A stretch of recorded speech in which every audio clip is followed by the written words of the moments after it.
Ery Neave was buried at Abinger in Berkshire, in the heart of the English countryside.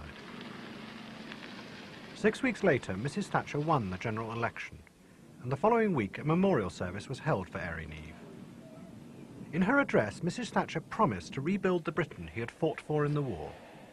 And it was quite extraordinary. Here was this rather frail-looking, pale-looking young woman who had become Prime Minister and had become a successor to all these people, and who went up into the pulpit and made this address. It was a very extraordinary occasion because I felt at the time, well, there are so many things that this country has always been good at which have fallen away, and we no longer occupy the kind of position in the world that warrants them being said. But this, the way she did it, somehow I thought, we still do that kind of thing better than any other country. And it was very moving. And this was right at the beginning of her premiership. The night of the victory of 79, she was entirely emotional. She had found her moment. She had this very powerful and very romantic, in the strict sense of the word, view of what her country had been and how she was going to remake it. And so you think a penny off here means a penny off there.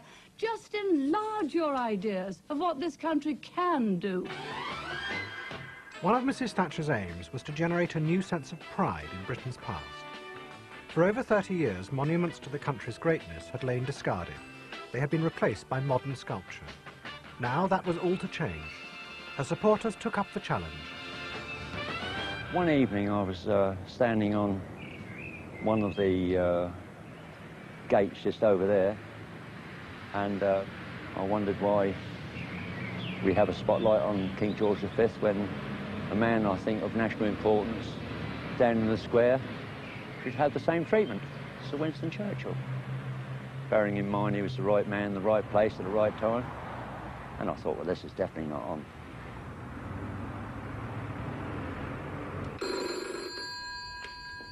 Hello?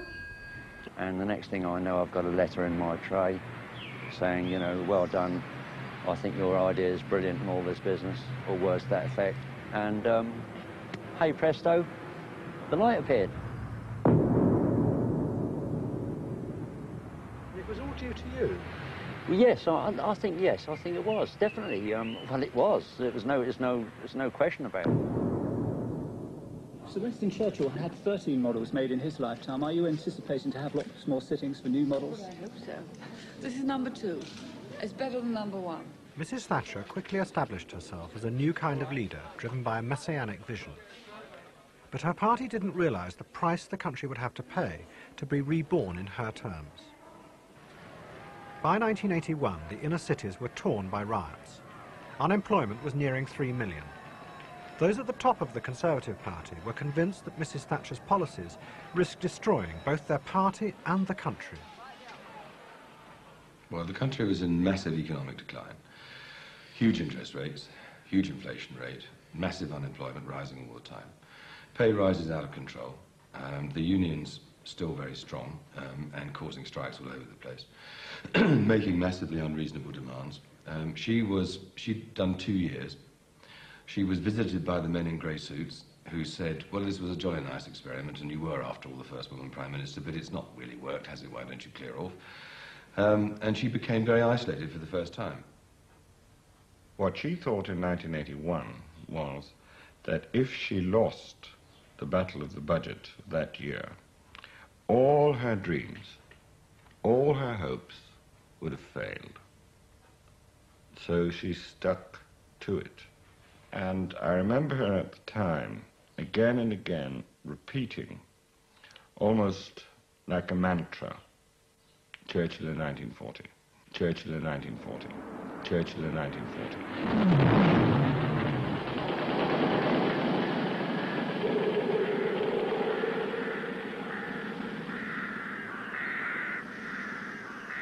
The moment in 1940 to which Mrs. Thatcher looked for inspiration was a meeting at which Churchill defeated his critics in Cabinet.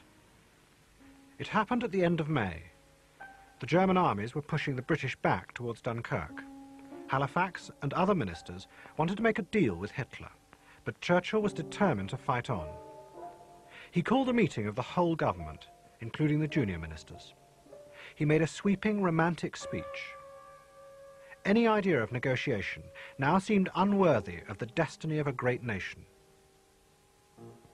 And he gave them a terrific tirade, and using all the emotive language that in cabinet just made people look away in embarrassment, and about how if we will fight till we choke on our own blood and things like that. These are the records of this meeting are about. Minting a few phrases, minting many phrases, which he was later to use to great effect in public. And he got a unanimous standing ovation support from them. Methinks I see in my mind a mighty and puissant nation rousing herself like a strong man after sleep and shaking her invincible locks. Methinks I see her as an eagle mewing her mighty youth, kindling her undazzled eyes at the full midday beam, purging and unscaling her long abused sight at the fountain itself of heavenly radiance. And the irony is that Churchill delivered the breathing space. He delivered the victories. But because he'd done it by invoking this a special myth that gave a kind of impregnability to the ideas, that no one could question them, he and we were still lumbered with this myth, which is a very romantic vision of our past and how it had to be projected into our future. Still today, it is a treason to question these arguments. I don't want to listen to the arguments. The myth is what counts. In July 1981, Mrs. Thatcher called a full cabinet meeting. Against opposition from most of her ministers, she insisted they pursue the new economic policies. If they didn't, the glorious Britain she had promised to create would be lost forever. She knew that she did not have the full trust of the cabinet, but she fought it through nonetheless, and she invented a consensus of the nation, the junior ministers, the backbenchers, all of whom she thought shared her vision of what England had been and could be. All this was inspired by her childhood reading of Churchill. She was in a dream world.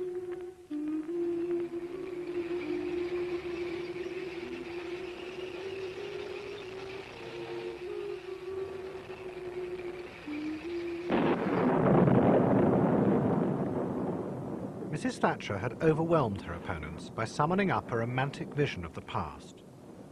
But such was the power of her dream that she also raised other ghosts, the ghosts of Ireland's history, which was inextricably linked with that of Britain. We found, in the Republican movement, we found it was much easier to oppose and to fight Mrs. Thatcher than it was with Ted Heath or indeed Harold Wilson and so on, because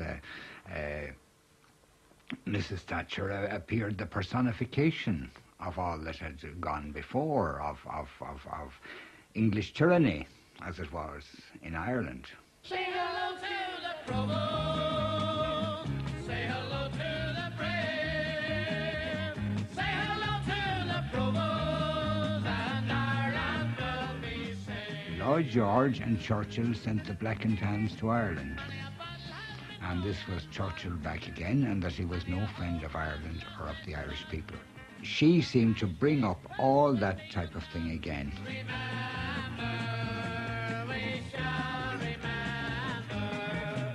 She must have known what she was doing, or did she?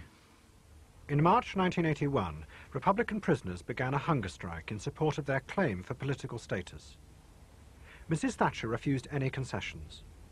The resulting conflict brought two powerful versions of British history into direct opposition.